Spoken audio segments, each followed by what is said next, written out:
Whenever a woman gets married, she hopes to live happily ever after. She does not have one clue what will happen in the future. So many things can happen. Will her husband remain a godly man walking with God? Will he backslide and walk away from the Lord? Will he push her away from God? Was he just posing as a Christian? Will he be a good father or a mean dad? Will he have a bad temper? Will he bring bad stuff home? Will he have to fight a long battle with cancer?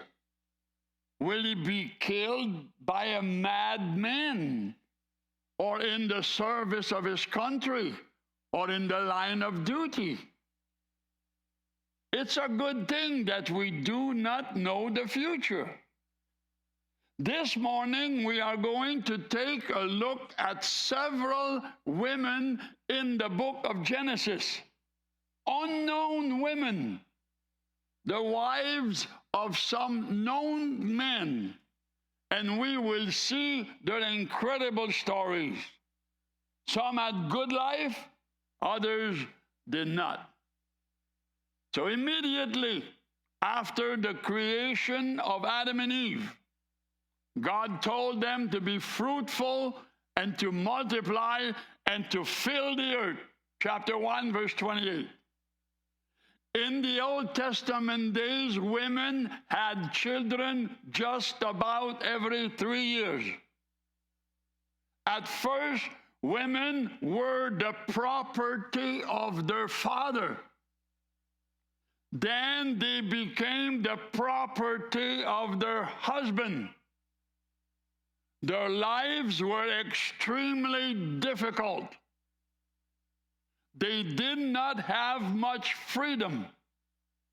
They could not choose their own husband. Their dad did.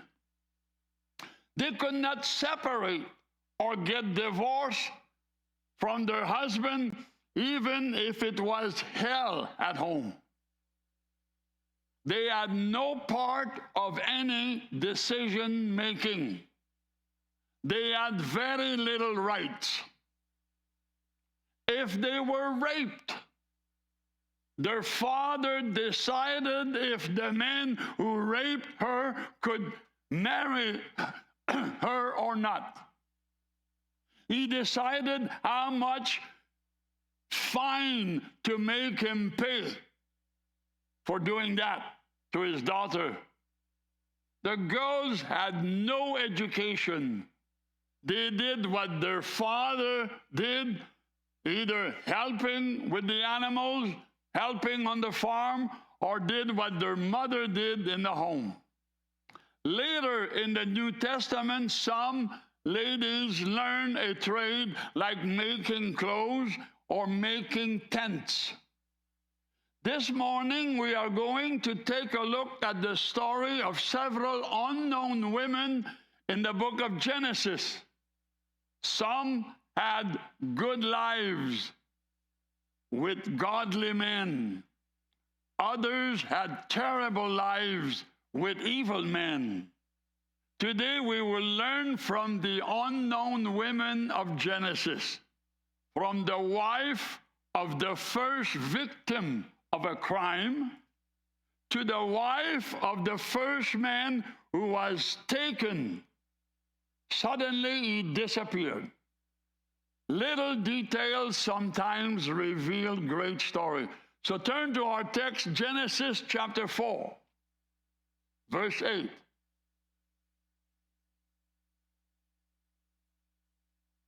Verse 8 says, Now Cain talked with Abel his brother, and it came to pass, when they were in the field, that Cain rose up against Abel his brother and killed him. And the Lord said to Cain, where is Abel, your brother? And he said, I do not know. Am I my brother's keeper? And God said, what have you done? The voice of your brother's blood cries out to me from the ground. The first word, now, covers a lot of time. We know that there were years of hatred between the two brothers. The story took place before the birth of the third brother, Seth, when Adam and Eve were 130 years old. Adam and Eve did not remain without children for 130 years. Do not think of Cain and Abel as being the only two children on earth, or being little boys, or being teenagers when they fought.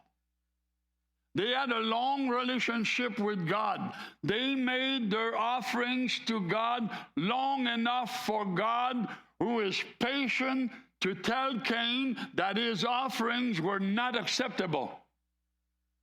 It is believed that both men, Cain and Abel, were married when Cain killed his brother Abel. And they probably also had some children by then. Where did Cain and Abel got their wives? We have covered that already earlier.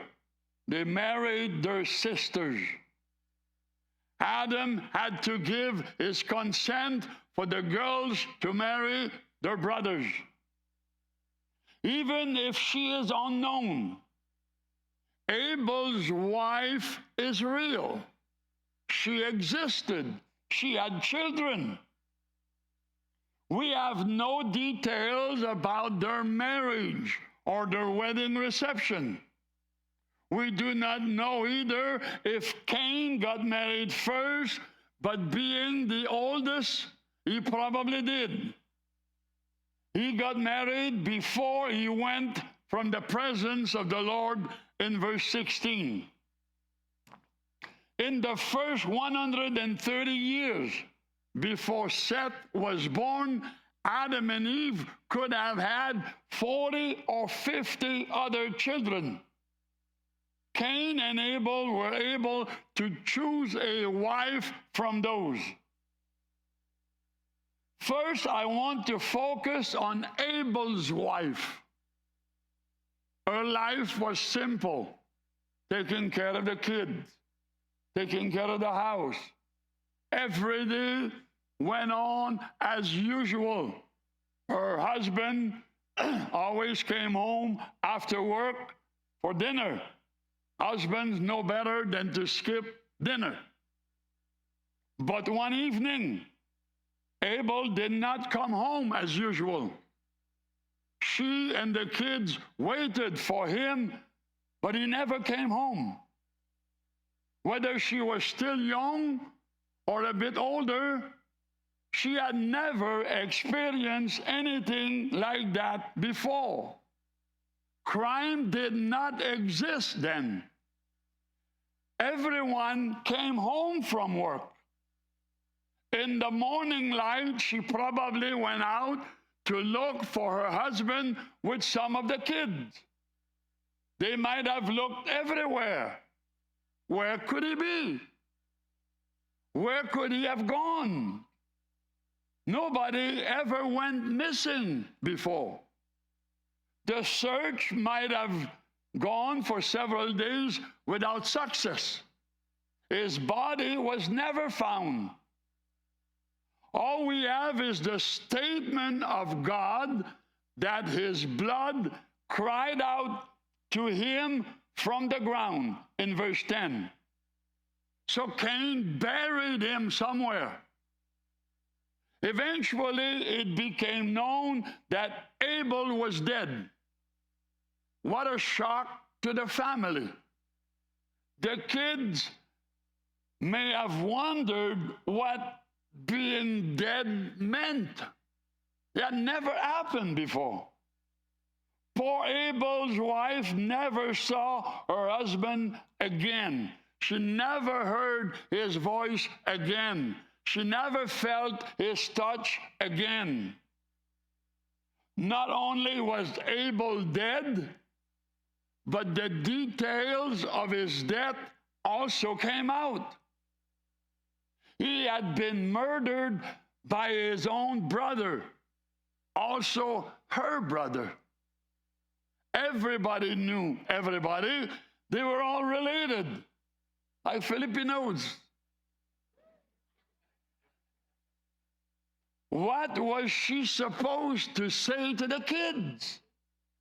How could she explain to them that their uncle Cain hated their dad so much that he killed him? That was not an easy thing to explain. And then for the rest of her life, she lived a quiet life as the first widow, the wife of the first murdered man. She felt embarrassed. She did the best that she could to raise their children in a godly way. There is no mention that she ever remarried. But what a life, what a thing to go through. Now, verse 11, we take a look at Cain's wife. So now you are cursed from the earth, which has opened its mouth to receive your brother's blood from your hand. When you till the ground, it shall no longer yield its strength to you. A fugitive and a vagabond you shall be on the earth. And Cain said to the Lord, my punishment is greater than I can bear. Surely you have driven me out this day from the face of the ground. I shall be hidden from your face. I shall be a fugitive and a vagabond on the earth, and it will happen that anyone who finds me will kill me. And the Lord said to him, therefore, whoever kills Cain, vengeance shall be taken on him sevenfold. And the Lord set a mark on Cain, lest anyone finding him should kill him. Look, 7 times Cain said, I, me, my. He was a self-centered man. Here we have another wife who had a terrible life, living with a terrible man. The wife of Cain, the first murderer. We are not given either the name of Cain's wife. We know that she was his sister, and like Abel's wife was his sister. This troubles some people, since marriage between brothers and sisters is forbidden in the law of Moses in Leviticus 18, verse 9. But that law was thousands of years away. Plus, the period following creation was unique. For one thing, the human gene pool was pure. After the fall, genes began to mutate. While the mutation had been gradual, medical science today traces many of the diseases that distress humankind to flaws in the genetic code. The genetic code is indeed very complex, with XX and YY, XY is a very complex thing to study. Today, marriage between brothers and sisters can lead to serious problems for their offspring because of the flaws in the family genetic code. History has many examples of the danger of inter-family marriages. The Roman Caesars, the rulers, they were known for marrying family members and they had a genetic propensity for having epilepsy, hemophilia, and several other diseases. Now, a good example of this is a recording on VHS, video home system. If you are old enough to remember those things, you could take a brand new recording on a brand new tape and make a copy. You lost a little bit of quality in the second generation copy, the second one. But by the time you got to the 20th generation, the 20th copy of a copy, it was terrible. The quality was so bad, you could hardly recognize anything. So that's what happened with the genetic code and having brothers marrying sisters and having offspring. Later, in 2 Samuel chapter 13, Amnon, the son of King David, thought that he was in love with his half-sister Tamar. He wanted her to sleep with him, but she did not want to. In an attempt to prevent being raped, she said that if he would simply ask for her, her dad, David, would not refuse to give her in marriage. It did not work. He raped her anyway. But some people question if it would have been right to marry a half-brother or a half-sister. And the answer is no. Half-brothers, half-sisters cannot get married today. It is important to note one other thing. Genesis chapter 2, verse 24 states that a man shall leave his father and his mother and be joined to his wife. While Adam's sons and daughters married, still the first pair, Adam and Eve, did not have children with their offspring. Only the brothers and sisters. Adam and Eve never did that. Then in our text, we have God's reply to Cain's lie that he did not know what his brother was. His blood was crying to God from the ground where Cain had buried him. And God came up with 4 curses for that man. Number 1, you are cursed from the earth that has received your brother's blood. Number 2, you will not receive anything from the ground anymore. Plant whatever you want. Number 3, you will be a fugitive from now on. And number 4, you will be a vagabond on this earth. Not only that, he added in verse 15, no one will kill you. No mercy killing. No one will help you get rid of your misery. He was sentenced to live a miserable life. Imagine, cursed from the earth. He will not receive anything from the ground, no matter what he plants, no matter where he plants. He will have to change his occupation. He will have to work with animals instead of the land, farming the land. He will be an outlaw. He will be a criminal from now on. He will be a vagabond, a nomad on the earth. Now, what about the wife and the children? They did not have much of a choice. Either go with him and be fugitives and vagabonds with him, or separate from him. But in those days, there was no such thing as separation or divorce. They were sentenced to go with him and be like him, fugitive and vagabond. What a life! As mentioned a few weeks back, Cain's wife was banished from her home and never saw her parents, her brothers, her sister, her nieces, her nephews, or any other member of the family for the rest of her life.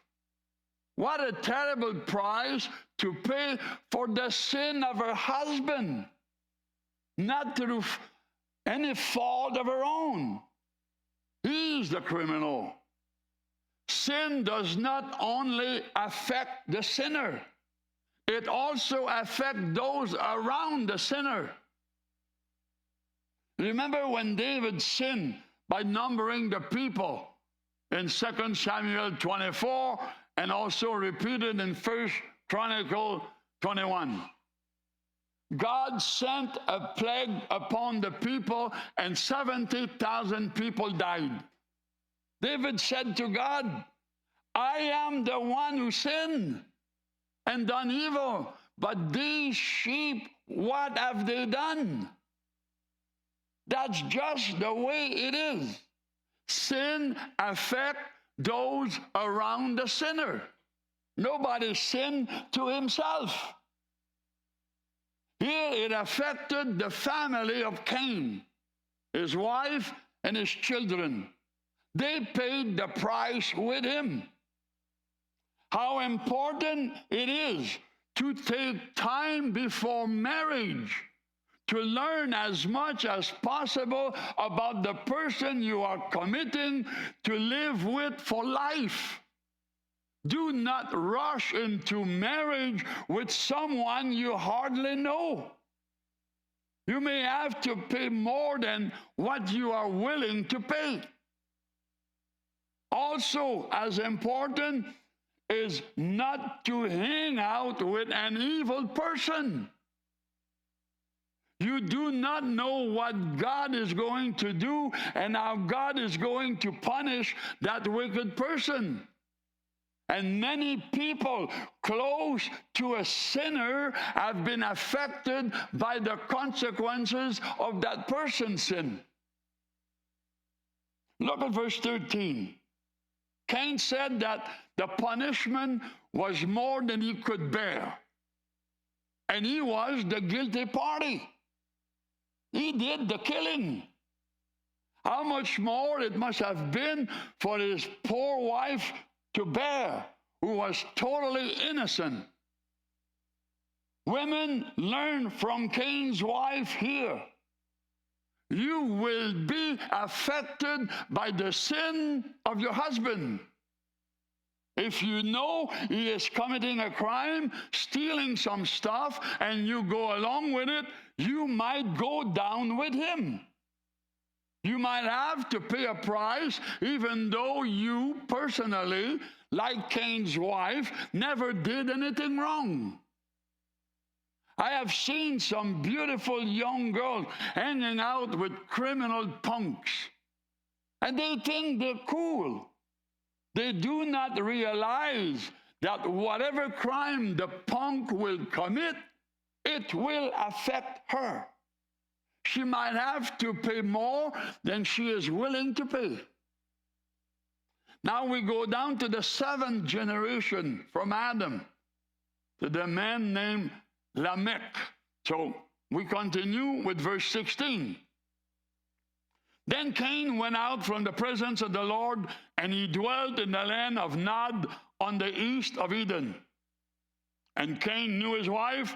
She conceived and bore Enoch, and he built a city, called the name of the city after the name of his son, Enoch.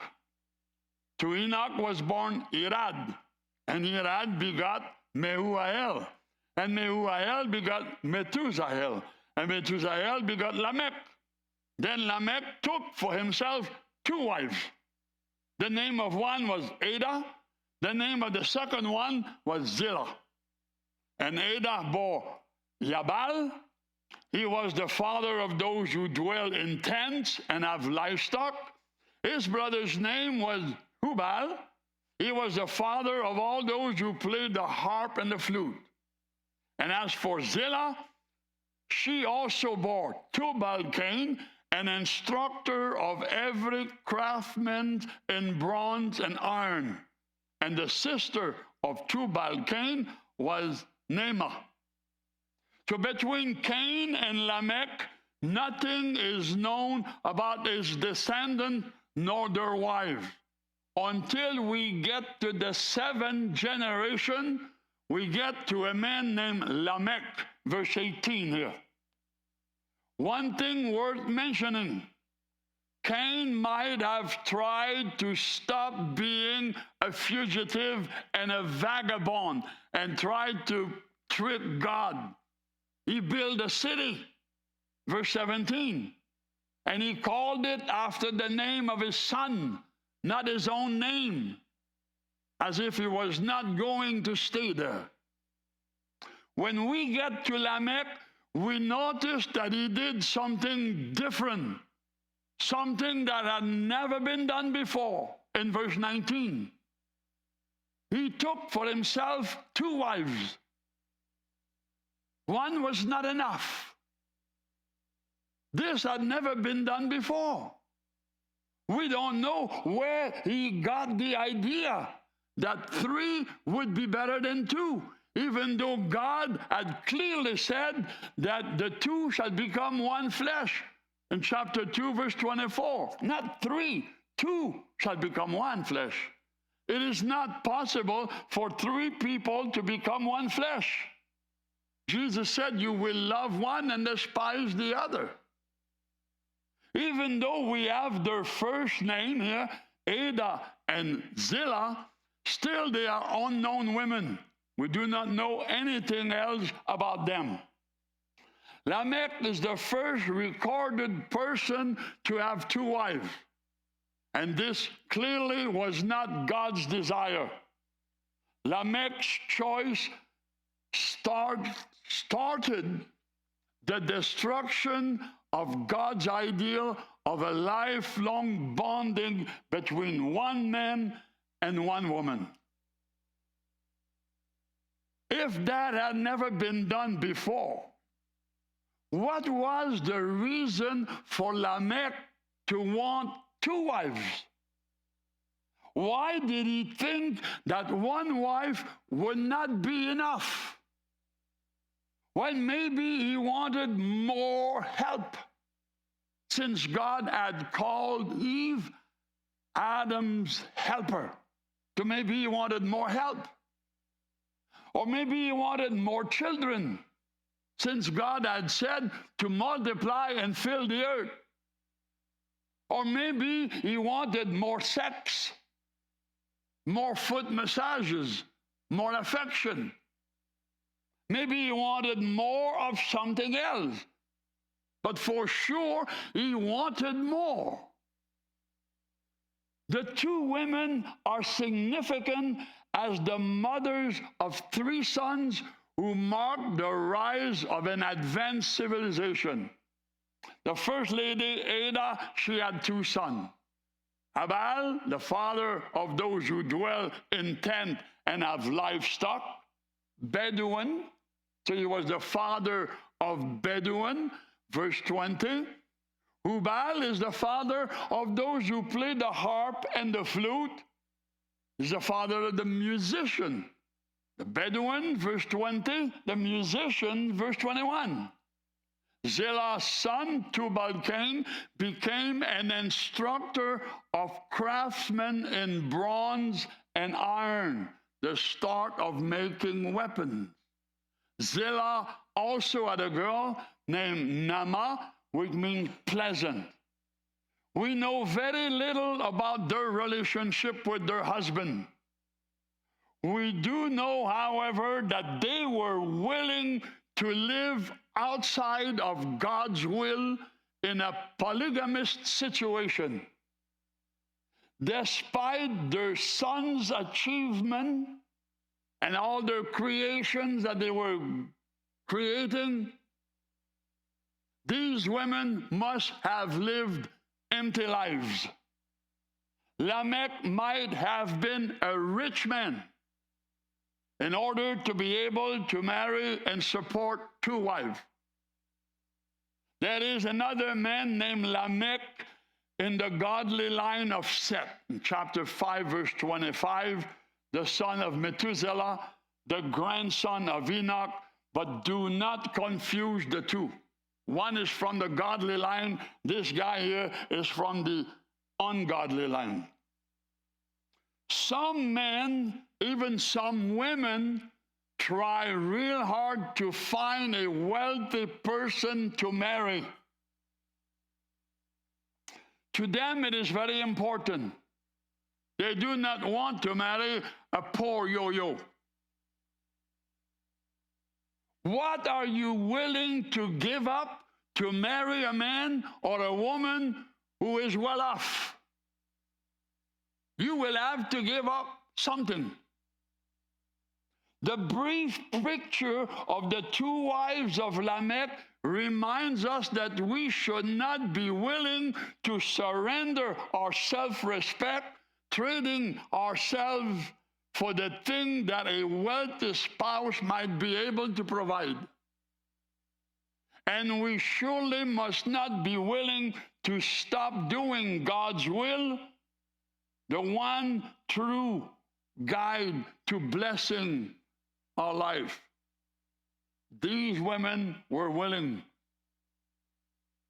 We have other examples in the Old Testament of men with two or more wives. Esau, when we get Genesis chapter 26. Jacob, Genesis 29. Elkanah, 1 Samuel chapter 1. David, 1 Samuel 25. Solomon, 1 King chapter 11. It might have been fun at first to have multiple wives, but it did not last long. None of the women ever found fulfillment and joy. Only aggravation, frustration, jealousy, disappointment. God knew that one wife is more than enough. Esau took several women just to frustrate his parents. Jacob was tricked at first by his evil father-in-law, and then he was tricked by his two wives to take on more wives. There was nothing but trouble in their house. Look at any of those people's houses, you see nothing but trouble. Elkanah was a priest, and he had two wives. One was called Peninnah, the other one was called Anna. There was friction between the two women all the time. Jealousy. There was no happiness in the house. She went to church to cry in a pew.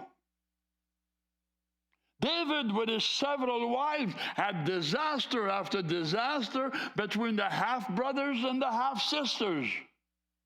Solomon's several wives led him astray, away from the Lord. There's big danger in polygamy.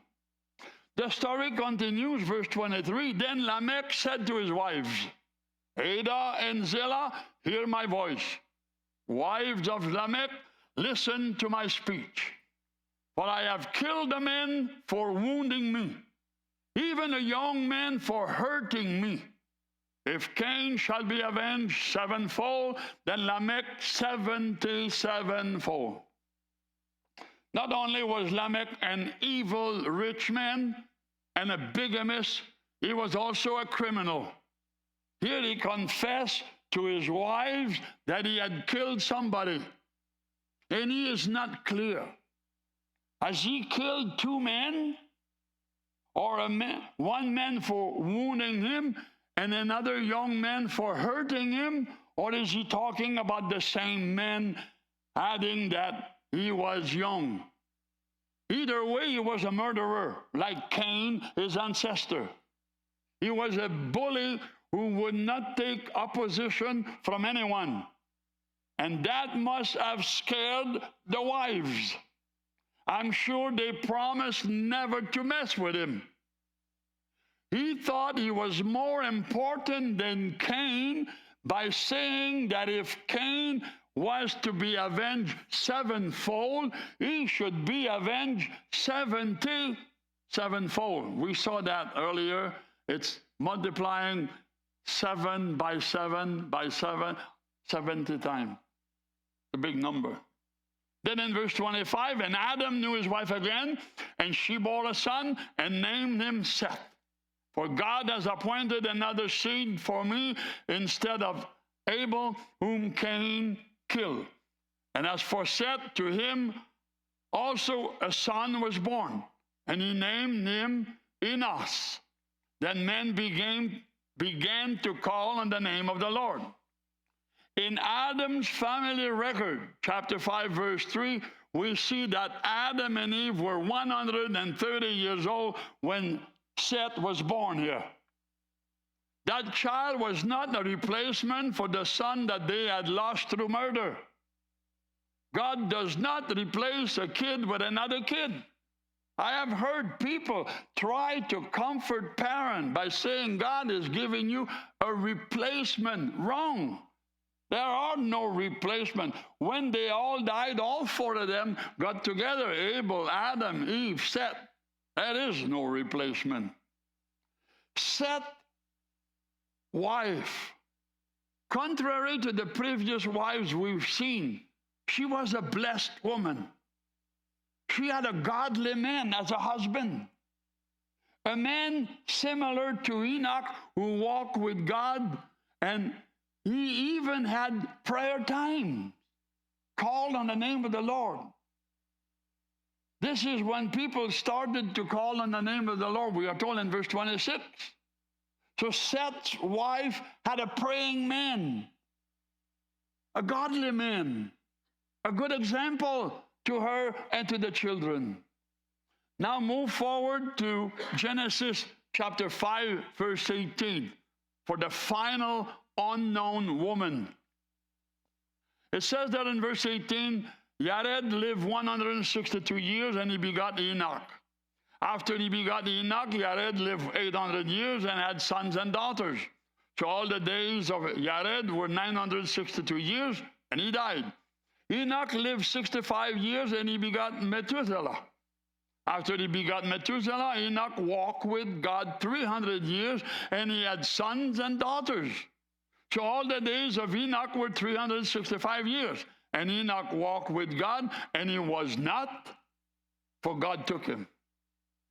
Again, the fact that Enoch had sons and daughters, verse 22, means that he had a wife. Like Seth's wife, that woman married well. She married a man who had a good relationship with God. She married a man from the godly line and not an unbeliever. She was blessed. To this day, God's will is not for women or men to be unequally yoked with unbelievers. We do not know about the first 65 years of Enoch or his wife. Nothing is said. But when he turned 65, something happened. His wife gave birth to a son, Methuselah. And he changed. He became totally dedicated. And he walked with God every day for 300 years. That's a long time to walk with God. That's a long time to be a godly witness to his wife and his children and the neighbors. That Christian home was a blessed place to be. Jude says in verses 14 and 15 of his small letter that Enoch witnessed at home and wherever he went. And he was saying, the Lord is coming with 10,000 of his saints to execute judgment on all, to convict all who are ungodly among them of all their ungodly deeds which they have committed in an ungodly way, and all of the harsh thing which the ungodly sinners have spoken against him. That was his message. 4 times he addressed the ungodly. So today we see the stories of 6 different unknown women in Genesis. From the 2 line two lines that existed then. 3 from the godly line, 3 from the ungodly line. We do not have much detail, but enough detail to see the kind of lives they lived.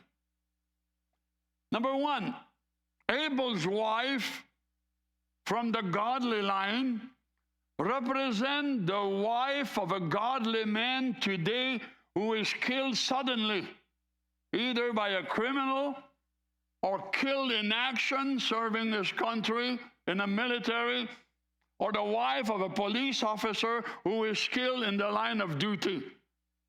Not sick, no cancer, one day is dead. She could be the wife of a man who is killed for no reason by a madman.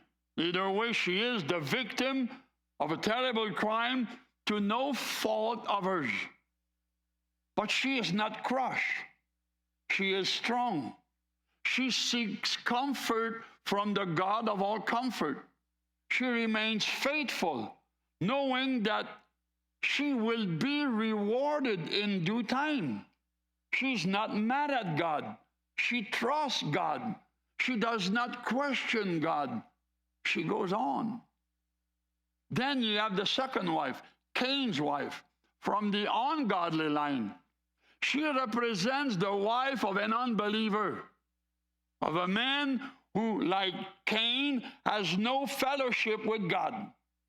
He does not care about the right offerings to God. Not important to him. He is an angry man, a jealous man, selfish, self-centered man, a man quick to lose his temper, a man with a short fuse. She never knows when he is going to lose it. She lives in constant fear, on pins and needles, afraid that he will blow up again, like my mother and us kids at home. Usually, those angry men get mad at the wrong people. Here, Cain was mad at God for not accepting his offering, and he took it out on his innocent brother. How many households today have been plagued, tormented by an angry man getting mad at the wrong people, his wife and the kids? I know personally, I grew up in one of those households. Then you have Lamech's 2 wives from the ungodly line. They represent the woman who rejoiced because she married a rich man, willing to compromise. Maybe she seriously searched and found him. Now she's willing to compromise. She closes her eyes at what he is doing, even if he's a criminal or a murderer, just so she can keep her life of luxury. She's willing to do unethical things, unbiblical things, immoral things, illegal things to keep what she has. She's willing to participate in evil sexual activities, like cheating on her husband, wife swapping, group sex, open marriage, orgies, drug use, willing to do anything so that she can keep what she has, like the 2 wives with Lamech. Number 5, you have Seth's wife from the godly line. She represents the wife of a godly man. Like Seth's wife, she is thankful for what God has done for her. She has a beautiful Christian home where people are welcome. She and her husband are not afraid to pray and to praise the Lord at home, at church, in public. They have godly children, godly offspring for God. And then the last one, Enoch's wife, also from the godly line. She represents the godly wife whose husband was taken by God, not necessarily through the rapture, but through an accident or cancer. She's still young with young kids, but she's not mad at God. She is thankful that she had a great life with him. He was a good Christian man. He was a great example to her, to the children, to those around. She knows she will see him again. She has hope. She does not sorrow like those who have no hope in 1 Thessalonians chapter 4. Neither her nor her husband were ever corrupted by the wicked world around them. They remain faithful to God, and they will all be reunited in heaven one day. We learn a lot from the unknown women of Genesis, but there are also lessons for men. Real men love their wife. They invest in their relationship with their spouse. They find joy in sharing all of life on earth with her. They are not seeking a second woman to get more of something. They walk with God.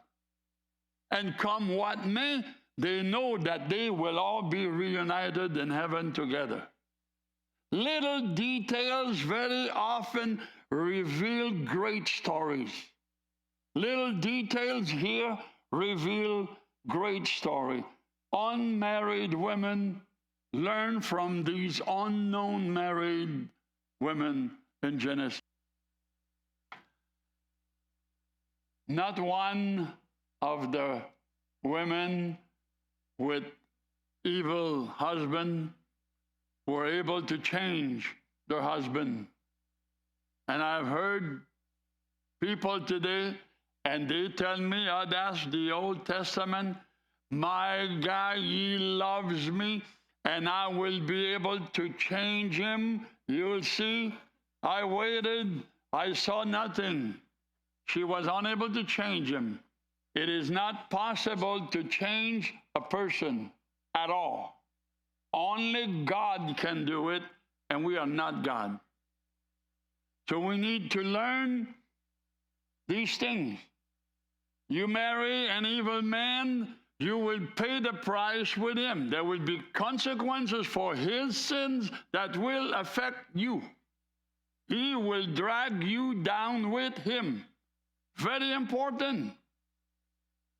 So may the Lord be with you. May the Lord bless each and every one of you. May He guide you. May He touch your heart today. And may He fill you with joy and peace and hope as you walk with God all the days of your life. In Jesus' name we pray. Amen.